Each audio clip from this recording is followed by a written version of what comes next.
السلام علیکم۔ Special T V studio سے مقامی معلومات کے ساتھ میں ہوں عدیل احمد۔ خوشاب چشمہ جہلم لنک کینال میں ڈوبنے والے 5 لڑکوں کی لاشیں نکال لی گئیں۔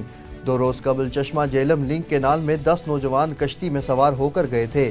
دریا میں پانی کی تیز ریلے کی وجہ سے کشتی الٹ گئی تھی۔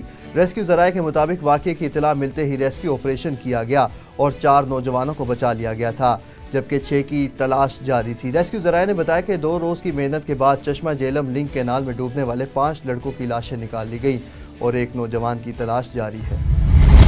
کراچی شدید گرمی کی لپیٹ میں ہے، جہاں گرمی کی شدت 54 ڈگری تک محسوس کی جا رہی ہے۔ محکمہ موسمیات کے مطابق آئندہ 24 گھنٹوں کے دوران شہر کا موسم گرم اور مرطوب رہنے کا امکان ہے اور شہر میں کہیں کہیں گرج چمک کے ساتھ بارش کی پیشن گوئی بھی کی جا رہی ہے۔ محکمہ موسمیات نے بتایا کہ شہر کا کم از کم درجہ حرارت 32.5 ڈگری سینٹی گریڈ ریکارڈ کیا گیا اور زیادہ سے زیادہ درجہ حرارت 36 سے 38 ڈگری سینٹی گریڈ ریکارڈ رہنے تک کا امکان ہے۔ اسلام آباد ہائی کورٹ نے پاکستان تحریک انصاف کی رہنما صنم جاوید کی گرفتاری کی غیر قانونی قرار دیتے ہوئے ان کی رہائی کی درخواست نمٹا دی۔ پی ٹی آئی رہنما صنم جاوید کی رہائی سے متعلق درخواست پر سماعت اسلام آباد ہائی کورٹ میں ہوئی۔ دوران سماعت اٹارنی جنرل عثمان منصور عوان نے عدالت کو بتایا کہ صنم جاوید اب آزاد ہیں اور اپنے صوبے میں جا سکتی ہیں۔ جسٹس میاں گل حسن اورنگزیب نے ریمارکس دیے کہ انٹرنیٹ پر دیکھا کہ صنم جاوید بہت نامناسب زبان استعمال کرتی ہیں۔ فاضل جج نے درخواست گزار کے وکیل سے استفسار کیا، آپ ضمانت دیتے ہیں کہ صنم جاوید مزید نامناسب گفتگو نہیں کریں گی؟ وکیل میاں علی اشفاق نے کہا، جی، صنم جاوید آئندہ نامناسب الفاظ استعمال نہیں کریں گی۔ عدالت نے اٹارنی جنرل کی درخواست گزار کے وکیل کے دلائل سننے کے بعد صنم جاوید کی گرفتاری کو غیر قانونی قرار دیتے ہوئے ان کی رہائی سے متعلق درخواست نمٹا دی۔ حویلی لکھا میں محکمہ آبپاشی کی عدم توجہ کے باعث راجپا کے پشتے کمزور ہونے کی وجہ سے بند ٹوٹ گیا۔ بند ٹوٹنے سے سینکڑوں ایکڑ اراضی زیر آب آ گئی۔ علاقہ مکین اپنی مدد آپ کے تحت بند باندھنے میں مصروف، تاحال علاقہ مکین بند باندھنے میں ناکام ہے۔ نہر میں شگاف پڑنے سے پانی گھروں میں داخل ہو گیا۔ انتظامیہ خاموش تماشائی بنی رہی، علاقہ مکین ابھی تک بند باندھ نہ سکے۔ صوبائی وزیر صحت و چیئرمین خواجہ سلمان رفیق کی قیادت میں کابینہ کمیٹی برائے امن و امان کا محرم الحرام کے حوالے سے میو ہسپتال شعبہ ایمرجنسی اور دیگر شعبہ جات کا دورہ۔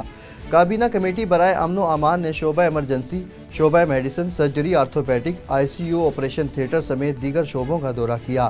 صوبائی وزیر صحت خواجہ سلمان رفیق اور دیگر وزراء نے ڈیوٹی پر موجود ڈاکٹرز اور سٹاف سے ملاقات کی۔ ایمرجنسی کی صورت میں شعبہ ایمرجنسی میں 40 سے زائد بیڈز مختص کر دیے گئے ہیں۔ خواجہ سلمان رفیق نے کہا، ایمرجنسی کی صورت میں میو ہسپتال انتظامیہ اور کنگ ایڈورڈ کی تمام فیکلٹی موجود ہے۔ ڈی پی او بھاولپور اسد سرفراز خان کی زیر نگرانی سخت سیکیورٹی انتظامات میں ضلع بھر میں یوم عاشورہ کے جلوس بخیریت اختتام پذیر ہوئے۔ ڈی پی او نے کہا، جلوسوں کے اختتامی لمحات تک نگرانی رہے۔ محرم الحرام کے دوران امن کمیٹی اور سول سوسائٹی نے بھرپور کردار ادا کیا۔ ڈی پی او نے ڈیوٹی پر مامور تمام جوانوں اور افسران کو بہترین انداز میں سیکیورٹی ڈیوٹی سر انجام دینے پر شاباشی بھی دی۔ سی ٹی او لاہور امارہ اتھر کی میو ہسپتال آمد۔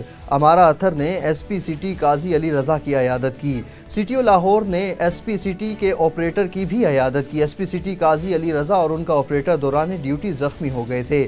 سی ٹی او لاہور کی ایس پی سی ٹی کو مجالس و جلوسوں کے پرامن انعقاد پر شاباشی بھی دی۔ ایس پی سی ٹی نے محرم کے دوران انتھک محنت و جان فشانی سے فرائض انجام دیے۔ امارہ اتھر نے ڈاکٹر سے ملاقات کی اور بہترین علاج و معالجے کی درخواست بھی کی۔ چانگا مانگا میں ایک شخص نے فائر مار کر شہری کو شدید زخمی کر دیا، جس کی وجہ سے شہری کی ایک ٹانگ کی ہڈیاں مکمل طور پر فریکچر ہو گئی۔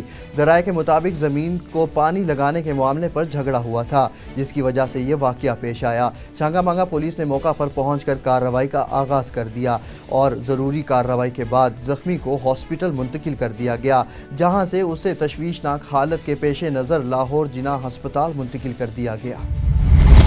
گجرانوالہ میں شہر اور گرد و نواح میں موسلادھار بارش سے گرمی کا زور ٹوٹ گیا، جس سے شہریوں کے چہرے کھلکھلا اٹھے۔ محکمہ موسمیات نے مزید طوفانی بارشوں کی بھی پیشن گوئی کر رکھی ہے۔ نوشہر و فیروز کی تحصیل بھریا سٹی کے نواحی گاؤں غلام حیدر آرائی کے قبرستان سے درویش عورت کی لاش برآمد۔ مزید تفصیل دیکھتے ہیں امان اللہ کی رپورٹ پہ۔